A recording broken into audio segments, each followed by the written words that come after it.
Hello दोस्तों, स्वागत है आप सभी का आपके अपने YouTube channel Mahendra Shetty zone में। जैसा कि आप सभी जानते हैं, हमने कंपाउंड इंटरेस्ट का चैप्टर स्टार्ट कर लिया था, जिसमें हमने 2 पार्ट कंप्लीट कर लिए हैं और दोनों पार्ट में मैंने आपको बेसिक्स बता दिए हैं। चक्रवृद्धि ब्याज निकालने की जो विधि होती है, 4 विधि वो बता दी हैं, ठीक है। और बेसिक जो क्वेश्चन आते हैं वो हमने कर लिए थे इसके लास्ट वाले पार्ट में।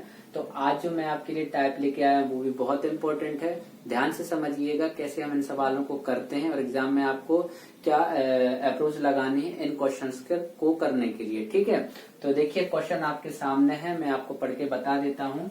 हमसे कहा गया कि किसी धनराशि पर 16 सही 2/3% दर से 2 वर्षों का चक्रवृद्धि ब्याज 650 रुपए, ठीक है, 650 रुपीज है।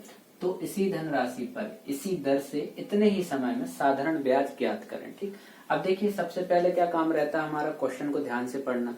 उसके बाद सेकेंडली हम ये देखते हैं कि हमें क्वेश्चन में क्या दिया है और क्वेश्चन में क्या पूछा गया है, ठीक। ये सबसे इम्पोर्टेंट चीज है जो आपको सॉल्व करते समय क्वेश्चन में ध्यान रखनी है। अब देखिए, हमसे कह रहा है किसी धनराशि पर, अब हमें धनराशि नहीं दी, ठीक है। हमने क्या दिया, हमें दर दिया है, ठीक है ना। क्वेश्चन में दर दिया है, हमको क्या दिया है, वर्ष दिए, मतलब ईयर्स दिए हैं कि इतने समय में चक्रवृद्धि ब्याज दिया हुआ है।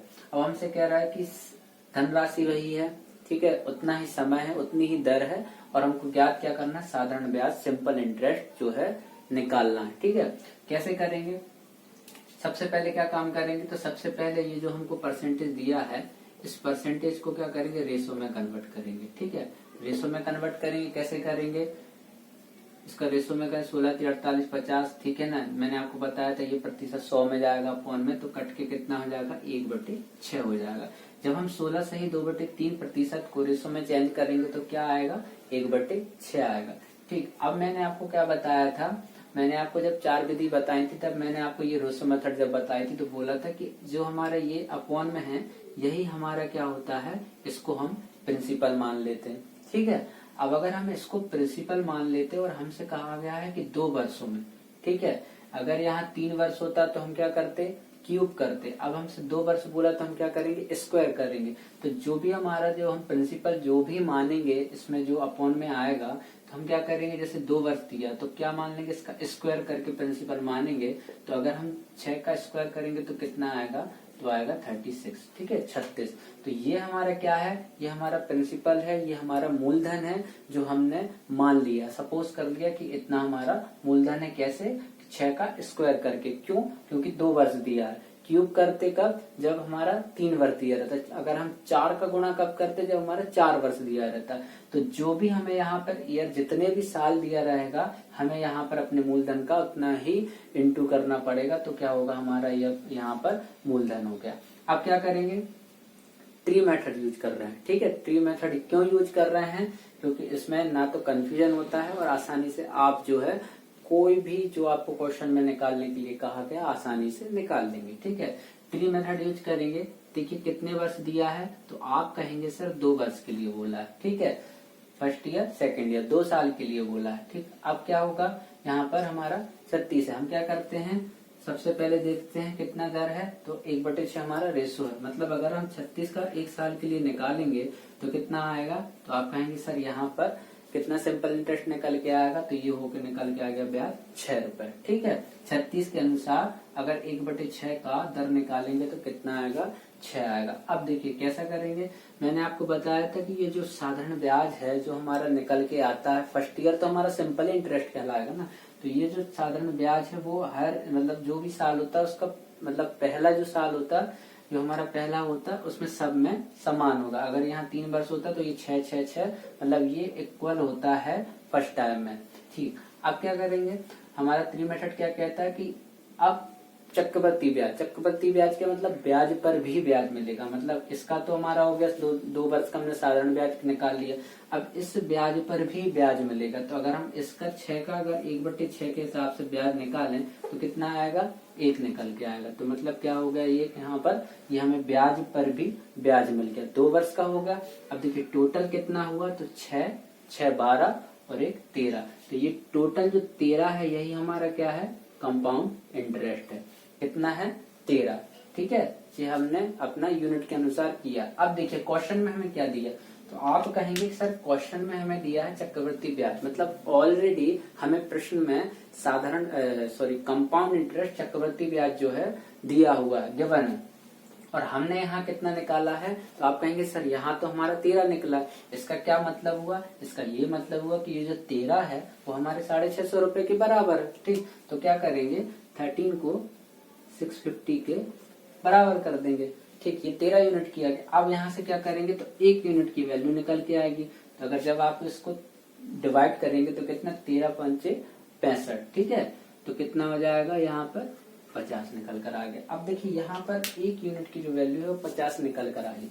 अगर 1 यूनिट की वैल्यू 50 निकल कर आई है तो हमसे क्वेश्चन में कहा गया है कि धनराशि तो ठीक है, दर भी सेम है, मतलब यही दर है, समय भी सेम है, साधारण ब्याज बस ज्ञात करना है, साधारण ब्याज बस निकालना, बाकी सब सेम है, तो हमें कुछ भी नहीं करना है। ठीक है, जब मैंने आपको फर्स्ट क्लास में बताया था, जब मैंने आपको ये मेथड्स बताई थी, तब मैंने बोला था कि देखिए ये जो हमारा होता है ये हमारा क्या कहलाता है, साधारण ब्याज कहलाता है। क्या कहलाता है, सिंपल इंटरेस्ट। देखिए टोटल क्या हुआ, टोटल जो हुआ वो कंपाउंड इंटरेस्ट है, जो टोटल हुआ वो कंपाउंड इंटरेस्ट है। लेकिन ये जो हमारे फर्स्ट ईयर का रहता है, जो हमें ब्याज पर ब्याज मिला वो तो अलग है, और ये जो हमारा ऊपर का होता है ये क्या कहलाता है, साधारण ब्याज, सिंपल इंटरेस्ट बोलते हैं। ये भी जो भी टोटल होता है, तो अगर हम साधारण ब्याज बस की बात करेंगे तो कितना होगा, 6 और 6 12, कितना 12, तो ये कितना हो गया हमारा 12। तो हमें अगर साधारण ब्याज सिंपल इंटरेस्ट निकालना है तो क्या करेंगे, 6 और 6 12, जो हमारा सिंपल इंटरेस्ट है, सिंपल इंटरेस्ट जो हमारा है 12, उसी का हम क्या करेंगे यहाँ पर 50 की यूनिट के साथ इंटू कर देंगे, तो कितना निकल कर आ जाएगा, 12 पंचे 60, 600 रुपए जो है हमारा क्वेश्चन में सिंपल इंटरेस्ट निकल आएगा। समझ में आया आपको, कुछ भी नहीं करना है। ट्री मेथड मैंने आपको समझाया कैसे निकालते हैं। सिंपली हमें ट्री मेथड यूज करना है। सबसे पहले जो परसेंटेज दिया है उसको रेशो में कन्वर्ट करेंगे। ठीक है, जो भी हमारा यहाँ अपन में दिया रहता है वह हमारा प्रिंसिपल होता है। हमने देखा यहाँ 2 वर्ष के लिए तो हमने स्क्वायर करके माना, तो हमारा प्रिंसिपल मान चलिए 36 हो गया, 36 हो गया। अब अगर हम 36 का 1/6% पे, ये हमारी दर है रेशो में, तो अगर हम निकालेंगे तो कितना आएगा, 6। अगर हमारा ये ब्याज है तो दूसरी साल भी 6 रहेगा, लेकिन कंपाउंड इंटरेस्ट निकालना है चूंकि, तो क्या होगा कि ब्याज पर भी ब्याज मिलेगा, तो 6 पर भी हम 1/6 की दर से ब्याज निकालेंगे, तो यहाँ पर हमारा 1 निकलेगा। अब टोटल कंपाउंड इंटरेस्ट कितना होगा, 6, 12 और 1 13, तो 13 चूंकि हमें क्वेश्चन में दिया हुआ है, ऑलरेडी गिवन है क्या, चक्रवर्ती ब्याज, कंपाउंड इंटरेस्ट, तो हमने क्या किया, इक्वल कर लिया, तो 1 यूनिट की वैल्यू आई। 1 यूनिट की वैल्यू कितनी आई, 50। अब क्या करना, सिंपल इंटरेस्ट निकाला, तो ये हमारा ये जो पूरा टोटल रहता है ना, ये हमारा क्या कहलाता है, ये हमारा सिंपल इंटरेस्ट है। तो 12 हमारा सिंपल इंटरेस्ट हो गया, तो 12 पंचे 60, 600 रुपए क्या हो गया, साधारण ब्याज निकल कर आ गया। कुछ भी नहीं करना था। ठीक है, बहुत आसान था। आप जैसे प्रैक्टिस करेंगे तो ऑटोमेटिकली आपको समझ में आने लगेगा कि हाँ ऐसे हम क्वेश्चन को सॉल्व करते हैं। ठीक है, चलिए हम नेक्स्ट क्वेश्चन करते हैं, तो और आप अच्छे से समझ जाएंगे कि कैसे क्या करना है। इसी टाइप के हम 2-3 क्वेश्चन कर लेंगे तो बहुत अच्छे से आपका ये कॉन्सेप्ट क्लियर हो जाएगा। अगर एग्जाम में आता है तो आप बहुत अच्छे से इन क्वेश्चन के लिए सॉल्व कर सकेंगे। ठीक है, यहाँ पर हम वैल्यू चेंज कर देते हैं।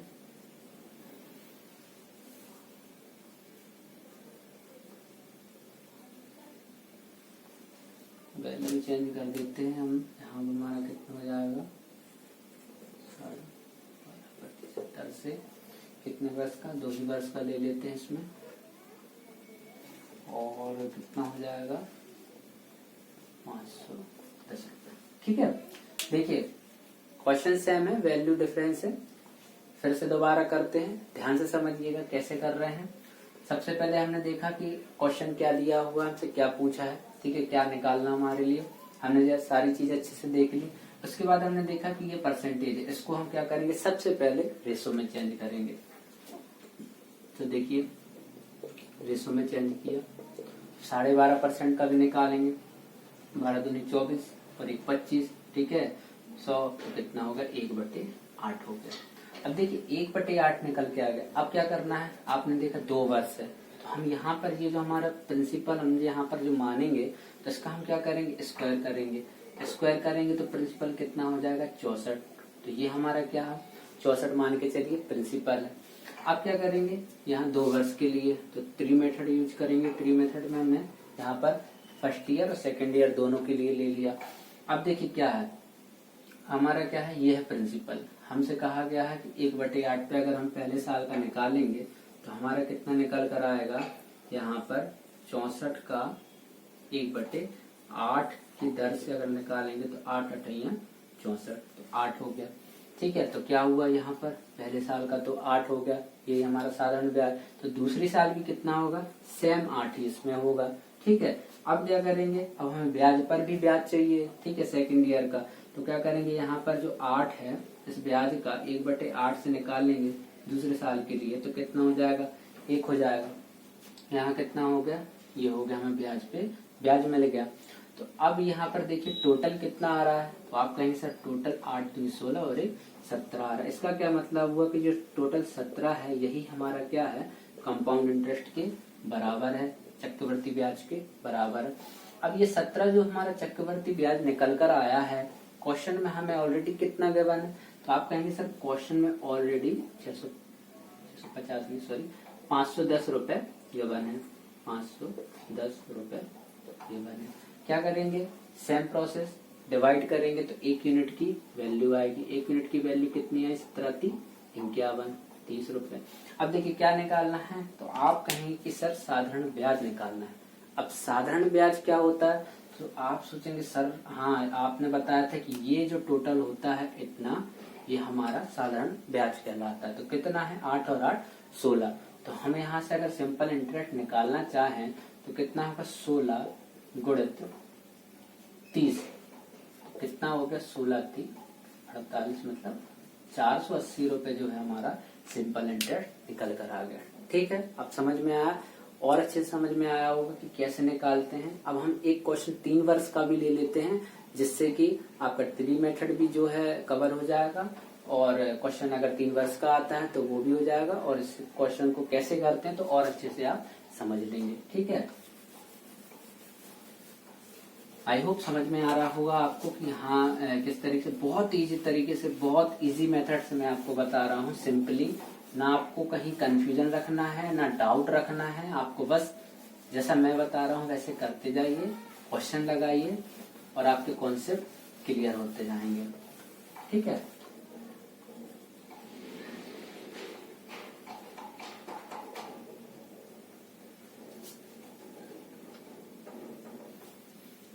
तीन वर्ष का ले लेते हैं कोई क्वेश्चन। ठीक है, यहाँ पर 20% की दर से 3 वर्षों के लिए, ठीक है। देखिए क्वेश्चन है, अब हम कितने वर्ष के लिए करेंगे, 3 वर्ष के लिए। कोई धनराशि पर 20% की दर से 3 वर्षों के लिए चक्रवर्ती ब्याज कितना दिया है, 1820 रुपए। ठीक है, तो इतनी ही दर, वही धन, उतना ही समय, क्या निकालना है, साधारण ब्याज, सिंपल इंटरेस्ट। कैसे करेंगे, बिल्कुल सेम प्रोसेस।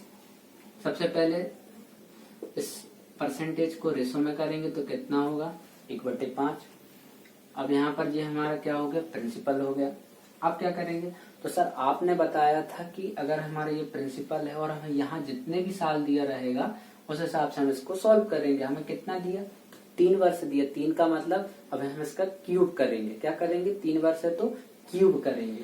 तो अगर हम इसका क्यूब करेंगे तो हमारा प्रिंसिपल क्या निकलेगा, 5 का क्यूब 125, 125 क्या हो गया हमारा यहाँ पर प्रिंसिपल हो गया।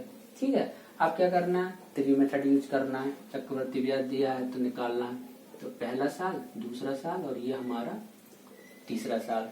ठीक है, अब कैसे करेंगे, अब देखिए 3 साल का निकालना है, ये हमारा प्रिंसिपल है। दर क्या है, रेशो में 1/5। कैसे करेंगे, तो देखिए पहले साल के लिए अगर निकालेंगे तो 125 का 1/5 के हिसाब से कितना निकल आया, तो आप कहेंगे सर 25 निकल कर आ गया। ठीक, आप कैसे करेंगे, तो 25 यहाँ पहले साल का निकल कर आया, मैंने आपको बताया ये हमेशा सेम रहेगा, तो ये क्या हो जाएगा, यहाँ भी 25 होगा, यहाँ भी 25 होगा। अब तीनों साल का ये साधारण ब्याज तो बराबर हो गया पहले में। अब देखिए सर आपने कहा कि हमको ब्याज पर भी ब्याज चाहिए, तो सेकंड ईयर में क्या होगा, इस पर भी क्या होगा, ये जो ब्याज मिला है इस पर भी ब्याज मिलेगा। तो 25 के क्या करेंगे हम, 1/5 के हिसाब से ब्याज निकाला, 5 हुआ, तो मतलब यहाँ पर 5 निकला। अब देखिए ये हमारा इतना सेकंड का निकल गया। अब थर्ड ईयर में क्या है, तो इस पर मिलेगा, ठीक है, तो इस पर अगर 1/5 के अनुसार करेंगे तो 5 हो गया, फिर इस पर मिलेगा, ठीक है। अब ब्याज ये भी है ना, इसी साल में हमें इस ब्याज पर भी ब्याज मिलेगा, तो इसका भी कितना हो गया, 5। अब किस पर मिलेगा, तो कहेंगे सर अभी ये 5 भी बचा है, ठीक है, इस 5 पर भी हमें ब्याज चाहिए, तो हम 5 पर भी 1/5 के हिसाब से करेंगे तो कितना हो जाएगा, 1 हो जाएगा। अब देखिए ये हमारा टोटल क्या हो गया, ये सारा टोटल हमारा कंपाउंड इंटरेस्ट चक्रवृद्धि ब्याज निकला। कितना है, 25 दूनी 50, 75, और ये हमारा हो गया 80, ठीक है, 75, 5 80, 85 और 90 और 91। तो ये जो 91 है यही क्या है, हमारा कंपाउंड इंटरेस्ट है। अब आप कहेंगे कि सर कंपाउंड इंटरेस्ट तो हमें क्वेश्चन में गिवन है, अगर गिवन है तो हम क्या करेंगे, ये जो हमारा 91 है इसको हम किसके इक्वल कर देंगे, तो अगर 91 को आप किसके इक्वल करेंगे, 1820, ठीक है, 1820 रुपए के बराबर करेंगे। यहाँ से क्या करेंगे, तो सर यहाँ से 1 यूनिट की वैल्यू निकलेगी। अब 1 यूनिट की यहाँ से वैल्यू निकलेगी तो ये 91 इंटू 2 मतलब कितना हो गया, 182, मतलब ये 20 बार चला जाएगा। अब यहाँ पर 1 यूनिट की वैल्यू जो है 20 रुपए निकल कर आई है। निकालना क्या है, साधारण ब्याज। सेम प्रोसेस जैसे 2 साल के लिए करते थे वैसे 3 साल के लिए करेंगे। ये टोटल क्या होता है, तो कहेंगे सर आप ही ने बताया था कि यही तो हमारा साधारण ब्याज कहलाता है, ठीक है, ऊपर का जितना भी है यही तो हमारा साधारण ब्याज है, मतलब 25 दूनी 50 और 75, मतलब टोटल 75 यूनिट जो है वो हमारा साधारण ब्याज है। तो अगर सिंपल इंटरेस्ट यहाँ फाइंड करना है तो हम क्या करेंगे, 20 इंटू 75, तो कितना हो जाएगा, 75 दूनी 150 और ये 1 और आ जाएगा। तो साधारण ब्याज कितना निकल कर आ गया, 1500 रुपए निकल कर आ गया। देखिए ये हमारा क्वेश्चन सॉल्व हो गया, बहुत आसानी से सॉल्व हो गया, ठीक है, कुछ भी नहीं है, जो भी है आप यहाँ से कुछ भी फाइंड कर सकते हैं। क्वेश्चन में जो भी गिवन है वो यूनिट के हम इक्वल निकाल देंगे और बाकी सारी चीजें यहाँ से हम निकाल सकते हैं, ठीक है। तो आई होप आपको ये समझ में आया होगा, ये टाइप समझ में आया होगा कि हाँ किस टाइप से क्वेश्चन आते हैं और कैसे इनको सॉल्व करना है। बस क्वेश्चन को पढ़ना है, समझना है और फिर सॉल्व करना है। तो आई होप आपको ये क्लास अच्छी लगी होगी। अच्छी लगती है तो लाइक कीजिए, चैनल को सब्सक्राइब कीजिए, ज्यादा से ज्यादा शेयर कीजिए। चलिए मिलते हैं नेक्स्ट क्लास में नेक्स्ट टाइप के साथ में, तब तक के लिए नमस्कार।